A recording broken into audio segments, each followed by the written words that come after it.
Hello everyone, I'm Chris Corey and I am the founder of LiveTake Inc. and we help small to medium-sized businesses develop in-house marketing capabilities. Now contractorleadgen.com is our HVAC lead generation service. Now when I was asked to speak here today, I was asked, talk about something that you're really passionate about. And by the way, do it in 15 minutes. So while I'm very passionate about marketing, I was really having a tough time deciding how can I present you something today about, say, a particular marketing channel that I can do in 15 minutes and that's going to actually be usable for you. And I was having a tough time with that. But that's when, as I thought further, that's when it hit me. It's really about consumer behavior, and marketing is really just the means. And I can teach you in 15 minutes something about consumer behavior that you can probably take away from you at the end of this meeting and start applying in your own businesses, even starting tomorrow. So let's get right into it. Today I'm going to give you a quick overview around the psychology of decision making and hopefully provide you with some tools that you can use to both improve and check both your existing and future sales pitches and marketing materials. Now when we talk about decision making, what we really want to get at as salespeople and marketing people is influence. How do I influence a consumer's decision making process? So the basis of our discussion today then is going to really be around the findings of this book. The book is called Influence, the Psychology of Persuasion, and it is by far my favorite marketing books, and I've read a lot of them. So a little history about it. It's originally published in 1984 by Robert Cialdini. He is the professor of psychology and marketing at Arizona State University. It's based on real-world research over about a 3-year period. And it boils down to 6 influencing principles. And I think that's the magic of this book, that it puts it into a succinct 6 influencing principles that you can memorize and that you can start benchmarking your existing sales pitches and your advertising against. Now, I've read a lot of other books, like I said. I've read more modern books and more popular books like Contagious, Habit, Neuromarketing, and Brainfluence. But I got to tell you, none of these do a better job nor a more complete job than this original work from 1984 called Influence, the Psychology of Persuasion. And none of them put it into such a succinct list of things that you can use immediately in your business. They're just harder to get through and harder to apply. So if you've got time, I highly recommend you get this book and give it a read. It's a good read. So let's start by going over then the 6 principles themselves. So what I'll do is I'll quickly go over all 6 principles with a real quick definition, and then the rest of the presentation will be really drilling down into each one of those with a little more specificity. So the first principle is reciprocity, and that's that people tend to return a favor. The second principle, commitment and consistency. So if people commit orally or in writing to an idea or goal, they are more likely to honor that commitment. Third principle, social proof. People will do things they see other people are doing. Fourth principle, liking. People are easily persuaded by other people that they like. Fifth principle is authority. People will tend to obey authority figures. And then finally, rounding out the 6, scarcity, and that's that perceived scarcity will generate demand. So these are your 6 principles. If you take anything away from this presentation, it's this slide. Memorize this and start using this to benchmark your current sales pitches, your current marketing materials, and as you look to develop new sales materials or new marketing materials, see how many of these principles you can intertwine into your messaging. So let's get a little deeper into the first principle, which is reciprocity. So we feel obligated to the future repayment of favors, gifts, invitations, and the like. So a famous experiment was done by a psychologist whereby he took a random sample of customer contact information, so just random customers, and he sent them all Christmas cards. These are people he didn't know.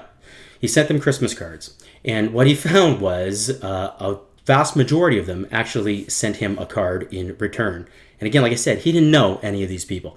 So what that says, and what it shows really, is that this is a very overpowering principle. Very good weapon of influence, if I were to use the language of the book.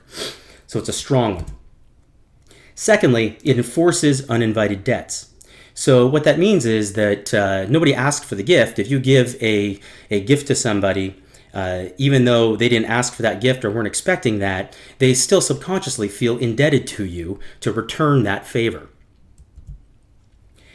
It can trigger unfair exchanges. And what's meant here is that the size of the gift you give does not determine the size of the ask that you make. So you can give something very small and ask for something very big. The exchange does not need to be fair. And it can take the form of reciprocal concessions. And what that means is that a concession will be felt like a gift and will then elicit a return favor. So you probably all do this when you're selling today. That's why you present something that is very expensive, probably at first, and then when you retreat back to something that's much more affordable, that concession will elicit a concession response from your customer. The technique is famously known as rejection and retreat, but it works on this whole reciprocal concession concept. So from a sales perspective, just a simple adjustment in how you're pitching or how you're selling today can actually unlock this influencing principle. So what I mean by that is that you probably all do a sizing calculation today, and that you go and you do a heat gain or heat loss. You probably go measure up the installation complexity. You probably determine the size of their existing equipment, and then you probably determine how efficient the existing equipment is, because you're probably going to use all of that in your sales pitch. So by simply separating those activities from the actual sales pitch and instead having perhaps more of an energy assessment component of the presentation, go do the sizing, go determine how big the existing unit is, determine what the efficiency is, and then calculate for the customer what the efficiency gains could be by upgrading in terms of what they could save on their energy bills, and then present that as a free energy assessment to the consumer before you start your sales pitch. Now you move into your sales pitch, you've got a free gift that you've actually given to somebody in the sales process. And that probably has a higher probability then of unlocking this influencing factor. From a marketing perspective, this is really the power of the two-contact approach, whereby you might offer, say, a free tune-up or a free inspection to a consumer in some type of advertising, or you might have them download some information for free, like how to buy a furnace guide or how to buy an air conditioner guide on your website. The key here, though, is to separate the gift and then the ask for something else. You don't want to go in and give a free tune-up and then right after the tune-up start pitching them a sale. What you want to do is leave them with the gift component of that, and then at a later time recontact to try to ask for whether a sales appointment or actual sale at that time. That's how you actually unlock this reciprocal phenomenon in your marketing. So now let's look at commitment and consistency. So once a stand is taken, there's a natural tendency to behave in the ways that are stubbornly consistent with that stand. They did the studies here actually at a horse track, and what they found was that when people bet on the horse, after they bet on the horse, their confidence in the horse doing well or winning or whatever actually went up after they made the bet, because they made a commitment, the bet. They wanted to stay consistent with that in their subconscious, so now all of a sudden the horse was a winner. So this is actually how, if you look at how we sell a lot of the environmental side or the green slant to our products and services, right? You want to get someone to commit first that they care about the environment, and then to stay consistent with that commitment, you ask them then to upgrade their inefficient, polluting, furnaces or air conditioners. So that's how that works in that side. So the first part of it, though, is that commitment is the key. You need to get somebody to commit to something. So if you look at from a sales perspective, this is really crucial. The first thing you should do in your sales process is to get someone to commit that you're looking to replace an old piece of equipment today, right? By getting that commitment first, then you can start hammering on the consistency component of that further on in the sales pitch. This gets amplified when you encourage public commitments. So getting someone to do it publicly and that there's public record that they made this commitment, that really really amps this feature up. So that's why, if you have the ability to actually get on your website, forget about just trying to book an appointment. Get people to explain or to choose something that they want to get quoted on, and then show up with that evidence that you got quoted. You've probably all done this when you're shopping for a car, right? If you try to shop for a car online, you're going to build and price this thing, and then when you show up at the dealership, they've got the printout of what you were building and what you were pricing, right? That is because they're trying to unlock commitment and consistency. So you can take that same strategy and apply that to both your marketing and to your sales. Create effort in the commitment. That makes it the absolute strongest. So if that's why they say you really want people to write down their commitment. So if you can get people to fill things out, and you probably do that in your sales today where you have them fill out some type of questionnaire. And I'm not talking about filling in their information for the actual contract. That's post the sale, right? We're talking about things that you're doing prior to actually making the sale. So you want to create some effort there. So from a sales perspective, you might want to make people write out and fill out, this is the kind of stuff I'm interested in. Make them write out, I am interested in purchasing new equipment, either today or sometime soon, and here's the price the ranges that I've been looking at, or something like that. So then you've got that commitment there. If you're looking at this from a marketing perspective, this is where the use of maybe registration codes for discounts. So if you're putting out a promotion, perhaps there's a code you need to go register to get the coupon, as an example. That creates some effort there. And like I mentioned earlier, on your website, creating this more of a build and price experience on the website. That's real effort put into the commitment. The next principle then is social proof. So we view behavior as more correct in a given situation to the degree that we see others performing it.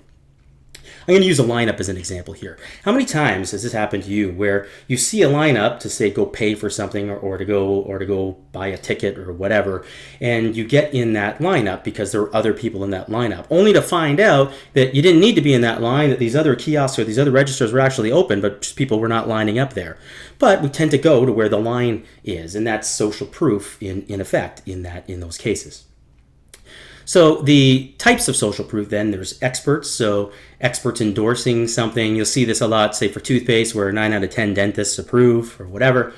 But having expert testimonial there really helps to unlock social proof. Sometimes you'll see celebrity endorsements used in a lot of advertising. That's why you might get that. You might see people looking for the Mike Holmes stamp of approval or whatever. That's the celebrity endorsement. Again, it's a form of social proof, and it unlocks that. Users, right? These are the user reviews. These are the user testimonials. So whenever you can get reviews, you're going to want to put that up everywhere. You want to get your salespeople to also mention that if they can. There's also then wisdom of crowds. You see this more in e-commerce, whereby you go to purchase something and then the site will then show you, here are other related items that other people who bought this were also interested in. That's the wisdom of crowds. And then finally, there are peers, and that's the referral component. And that's where this works a lot more in a sales setting, where you can actually mention the name of somebody they know that referred you to this customer. That really unlocks social proof. But there's a simple way of doing a lot of these things. So if you look at your sales pitch as an example, by simply saying, if you don't have a lot of this stuff, you can simply make a statement, when you're showing a particular package, say, this makes up 90% of the units I sell, as an example.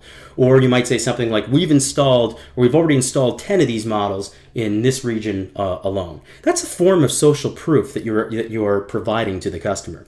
On your marketing materials or website, you might put something next to a piece of equipment that says, hey, this is our technician's top pick, or our most popular model. By using that language in lieu of having an actual testimonial or a user rating, because you're probably not going to have a lot of user ratings on the equipment themselves, right? Where you're going to be able to put, 5 stars for the GMV 95 by, Sally in Windsor. You're probably not going to get that. So it's probably good enough, though, if I just simply said, this is our technician's favorite model, or this is our most popular model, as an example. That's another way of creating social proof. Liking is the next one. And we're more likely to comply with requests made by people that we like. Pretty self-explanatory. Now, the Tupperware party is probably the age-old example of this, or any multi-level marketing where you get friends to sell to other friends. So the number one key in unlocking liking is physical attractiveness. That's why people use models as an example. But this also can have implications to the actual artistic design of your creative material, of your website as an example. Design matters.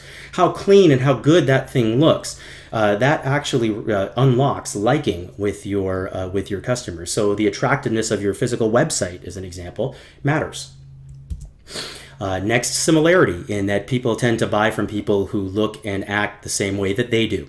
That has a lot of implications from a sales perspective, but also, again, from a branding perspective. Are you creating a brand, right, that looks and feels like the customer that you are trying to go after?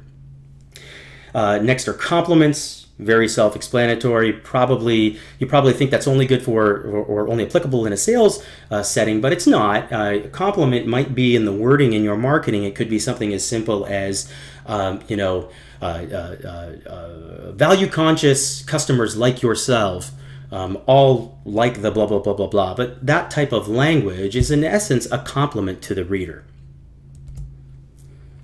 And then finally, there's contact and cooperation. Contact and cooperation is when somebody has actually worked with you as an organization before in doing some other task. So not really what you're selling. Perhaps it's volunteering for the community, but they worked alongside of you doing that volunteer work for something else. That's contact and cooperation, and that usually makes a person like you as an organization better. Finally, there's conditioning and association. And that really is the be-all to end-all to brand building, right? It's conditioning people that you are associated with a particular thing. So whether that is that you fix and sell HVAC equipment, don't know how strong that is, but yes, you can do branding to condition people. The challenge is that it's such an infrequent event that's tough to do. But another slant on that might be to condition people that you actually eliminate the stress of a typically stressful situation, such as having something broken or shopping for something that you don't have a lot of knowledge about. That might be another slant on that in terms of getting associated to something. I know a lot of us try to associate ourselves with home comfort, but I think that's a little more of a stretch. I think it's easier for the actual equipment manufacturers to make that connection, because as a consumer, you will probably most likely associate the comfort of your home to the equipment that's doing it, since the company that installed it's not sitting in your house at the time, right? You enjoy that on your own. So that association is a difficult one to make. I think you're probably better with the two previous examples if you want to create some conditioning and association with your brand. Authority is the next one. And that's that information from a recognized authority can provide us a valuable shortcut for deciding how to act in a situation. And this is why the technician who sells does so well, right? The keys to unlocking this are titles. So, doctor as an example. That's why it matters. Don't just call your technicians technicians. Call them experts or technical experts or something. The word expert has authority associated to it. So the wording matters, and you should think about that. There's a reason why that the people who work at the Apple store are called Apple geniuses. They're not called store clerks, right? So think about that when you're thinking about the titles of the individuals that work in your organization, if you want them to have the effect of authority on your customers. Then there's the clothes, right? So we associate authority to how a person's dressed, whether it is wearing a lab coat or whether it's a technician's uniform. So here's the thing. Instead of always trying to figure out how do you make your technicians sell more, maybe it's just as easy as simply making your salespeople look more like technicians. So instead of dressing them up to look more like, hey, this is our salesperson, this is our technician person, why don't they kind of look the same? Maybe it's as simple as that. And then there's the trappings. That would be the tools, right, or the stethoscope with the doctor. So again, if you're looking at making your salespeople look like this, then maybe you want to have them have some of those technical tools with them as well. If you look at your website, what you'll want to do then somewhere in the About Us section or something is that you'll want to show people that you've got a fleet of trucks. You want to show people that you have an actual physical location if you do. You want to show them that you have the equipment in stock in a stock room. What this does as that shows that you have all of the trappings associated with a company that's in this business, and that gives you authority from an aesthetics point from your website.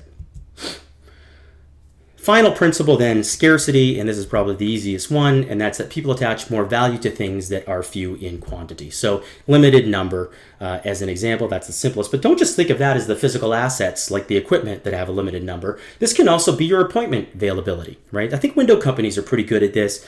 Sometimes you'll get calls, hey, we're booking in July today. Because we're so full, we want to get you in. We have a limited number, but we're booking in July for your window cleaning. Can we do that? You might want to look at some things like that when looking at your own business. I mean, you're generating sales appointments as an example. So maybe the use of some type of limited number of appointments in particular regions might be a way of unlocking the scarcity effect with a consumer and getting them to make a decision.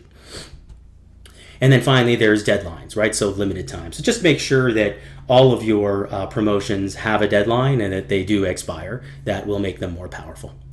So those are your 6 principles. Again, memorize this component of it and start using this to benchmark or measure your existing materials, both from a sales perspective and a marketing perspective. Well, thank you very much for your time today. Really appreciate it.